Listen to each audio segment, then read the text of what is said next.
Qu'est-ce que le Césaire et pourquoi est-il au cœur du débat politique en ce moment? On vous explique. Les Césaires, pour conseils économiques, sociaux et environnementaux régionaux, sont des assemblées consultatives régionales composées d'acteurs de la société civile. Celui des Pays de la Loire est composé de 120 membres. Il édite chaque année un rapport budgétaire, une sorte d'analyse des politiques régionales. Et il formule aussi des avis et des préconisations à l'ensemble des élus de la région.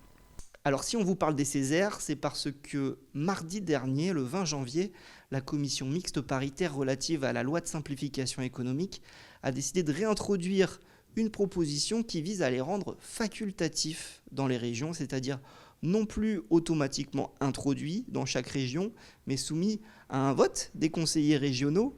Et cette proposition, elle vise à simplifier, mais aussi à réduire les coûts. En région Pays de la Loire, c'est 2 millions d'euros à l'année pour le Césaire. Et ça inquiète, cette disposition, les organisations syndicales et associatives, notamment. On écoute Laurent Manoury, qui est membre du Césaire en région Pays de la Loire. C'est un risque de faire disparaître un dialogue et un consensus qui se fait et qui se manifeste entre toutes les organisations. Les élus n'ont pas forcément toute la connaissance de tous les dossiers, donc le fait d'avoir l'expression de représentants qui essayent d'être le plus juste et neutre et de trouver un compromis, ça peut vraiment guider le travail et le vote des élus dans les politiques publiques derrière. Si on a une région qui décide d'être autocratique, elle va pouvoir le faire alors qu'une autre va maintenir une base de démocratie, ça interpelle quand même sur l'égalité entre les territoires.